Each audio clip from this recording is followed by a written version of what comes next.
Hello, everyone. Welcome once again to our channel.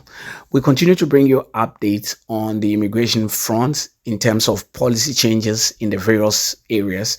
Today, we're going to highlight on one major one that has reported, which is preventing visitors visa holders from applying for work permit inside Canada. All the information and details links will be posted in the description box. We also want to indicate that these are not our views. These are just information out there, and we are providing this information to you. You are allowed to make your own judgment. Thank you. Prime Minister JP Tasker from CBC News. Can I ask you about the immigrant unemployment rate? We're looking at about 11.6% right now, which is substantially higher than the overall unemployment rate. You mentioned some changes to the TFW program, but are you considering broader changes, maybe limiting immigration, permanent residents, other streams to kind of restore some balance to the labor market? Because as it stands right now, a lot of newcomers are out of a job. These are ongoing conversations that we're having that we're taking extremely seriously. Obviously, over the past number of years, from the pandemic to the massive labor shortages immediately following the pandemic to the situation we're in now, we need to keep making sure we're responding to the needs both of Canadians, of businesses, and of the economy in general. And that's why we're constantly adjusting and making sure we're meeting the moment every step of the way. This fall, we'll be presenting for the first time an immigration's levels plan that doesn't just talk about permanent residents, but also talks about temporary residents, whether it's foreign workers or others. And we're making sure that the entire package makes as much sense as possible for the needs of Canadians and for the needs of our economy. That's why the first steps we're taking today of reducing the number of low-paid temporary foreign workers that can come work in this country is part of the response. Over the next 90 days, we'll be looking at the higher wage streams of temporary workers, and we'll be looking at unemployment rates and opportunities to make further adjustments over the course of this fall as we come forward with comprehensive level plans that'll respond to the reality that Canada is facing now and in years and decades to come. Global News. I just want to follow up on the answer that you gave to JP. You're saying you're taking a holistic approach when it comes to immigration, considering the number of temporary workers, when you're looking at permanent residency, but just on PR, is your government considering reducing the number on an annual basis of people who can get PR in Canada? Those are the discussions that we're having as a cabinet here and over the coming months, making sure that our immigration, which continues to be an extraordinary important advantage that Canada has in the world, that contributes to growth, contributes to well-being of so many Canadians, continues to be the way we operate, but it has to be done right. So we're looking at the various streams to make sure that as we move forward, Canada remains a place that is positive in its support for immigration, but also responsible in the way we integrate and make sure there's pathways to success for everyone who comes to Canada.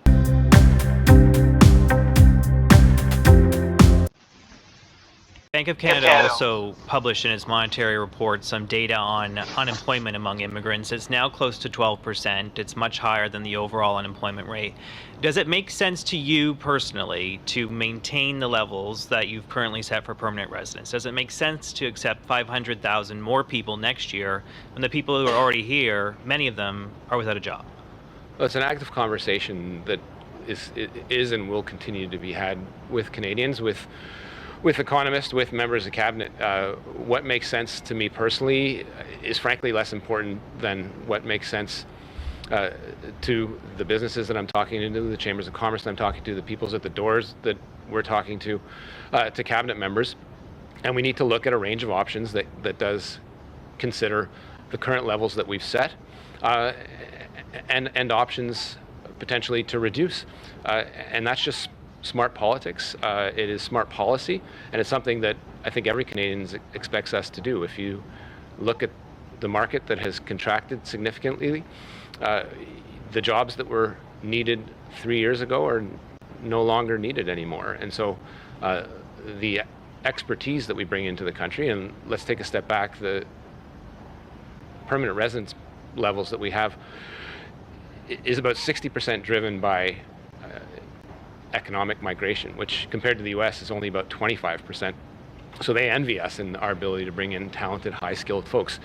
There are needs that are no longer there anymore in the low-skilled wage programs, but also in other programs. And so we need to look at that soberly and adjust on the fly. We also have to be careful of not throwing the country into a recession because, again, it's not a perfectly elastic adjustment when you look at the labor. There are some jobs that Canadians will not do. There are some jobs that Canadians should be doing that are occupied currently by temporary foreign workers, and so that adjustment isn't necessarily linear or obvious, and it's something that we need to account for as we make these adjustments and announce to the public every year what those 3-year levels should be, whether it's 500,000 or something else. And again, this year we will not attain 500,000. Right. Still 485. That's still the 485,000. That's correct, yeah. You mentioned experts. Mike Moffat, who's going to present before Cabinet one day this week, has said that the government should eliminate entirely the low-wage temporary foreign worker stream and not just make tweaks around the edge, but just get rid of it because it's driving down wages. People who are coming here are willing to work for less than the prevailing wage. It's been particularly problematic for young people this summer. They haven't been able to get a job as they have in the past. Why are you still maintaining this low-wage stream? Why is it something that you feel like you have to preserve? Yeah, and again, I think Randy will answer this more completely, but again, it's the opinion of one person, even though he speaks to us and is an authority in the field. We disagree with him on some levels, we agree with him on others, but Randy can answer the rest. John Paul, I'll say that some of the rhetoric out there is just downright unhelpful, and we're talking about making sure that we have businesses in rural and remote Canada that can actually stay open. And if you're talking about 1 out of 10 workers or 2 out of 20 workers that actually keeps an inn working, and that inn is the only restaurant in that community, and that community is where the people who work to build that community reside on a temporary basis while they're building up that community, that's not something that I'm prepared as jobs minister to see disappear in rural and remote Canada.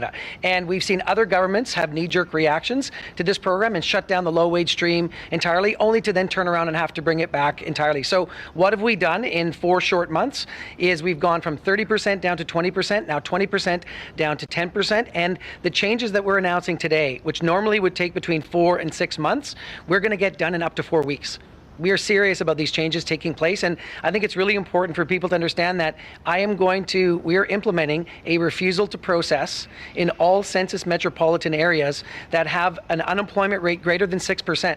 Because to Sean's point, the economic fundamentals have shifted. Like after COVID, we had to do things differently as a government. We did those things. We had 1 million job vacancies. Businesses were going to shut down if we didn't move. So we moved. Now we're at about 525,000 job vacancies. So we're going to move in the other direction. And the TFWP was always designed to flex with the economy, and that's what we're doing. We're reading the economic data and we're responding. To your point about newcomers and youth, both of those unemployment levels are at about the same rate, and that is too high. And so I want young people in these jobs, I want newcomers in these jobs, I want labor mobility across this country, I want provincial barriers out of the way. And the other people that you should be asking about this are my provincial territorial counterparts in the labor market development space. We transfer almost $3 billion a year to them so that they can do the training for newcomers and Canadians and permanent residents to get to the job market, and we need more coordination in federal priorities to get that work done.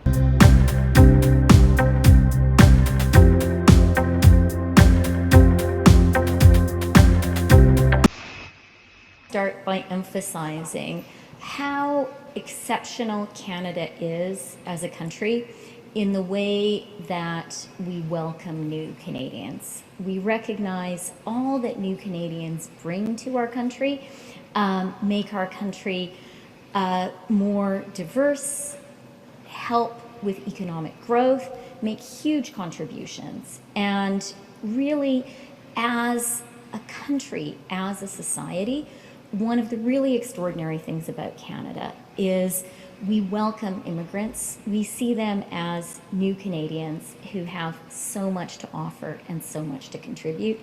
That is a great thing about Canada. Having said that, there have been some abuses to the system.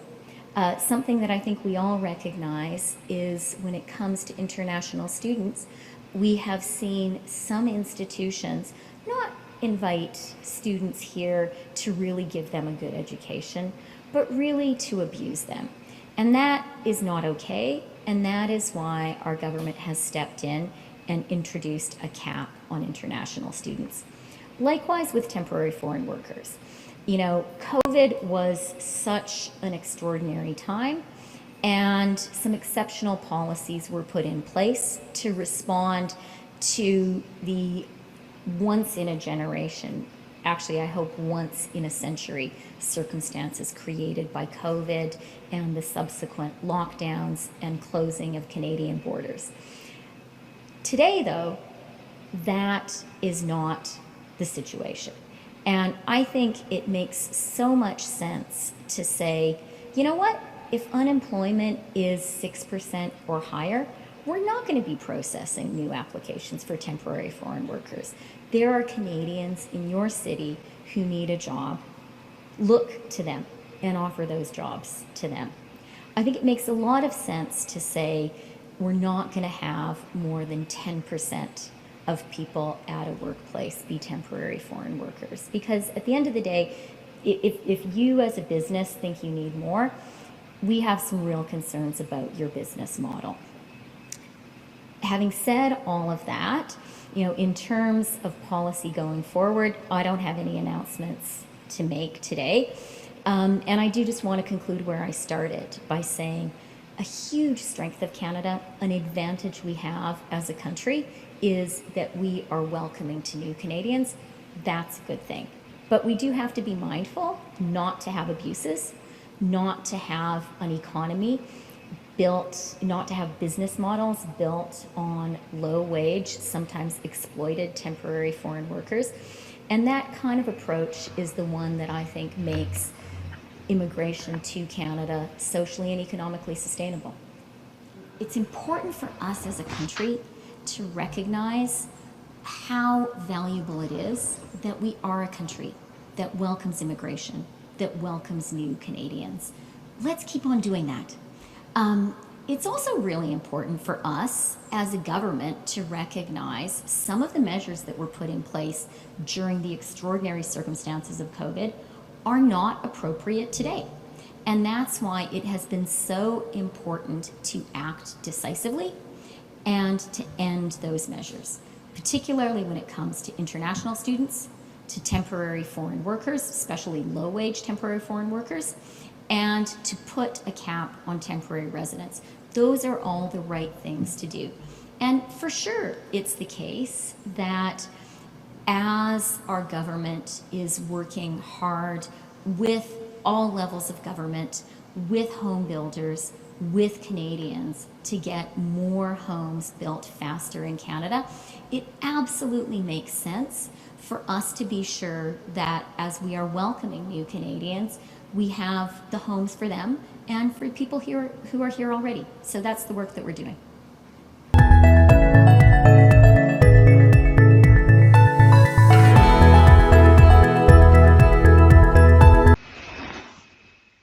There's nobody coming through the door.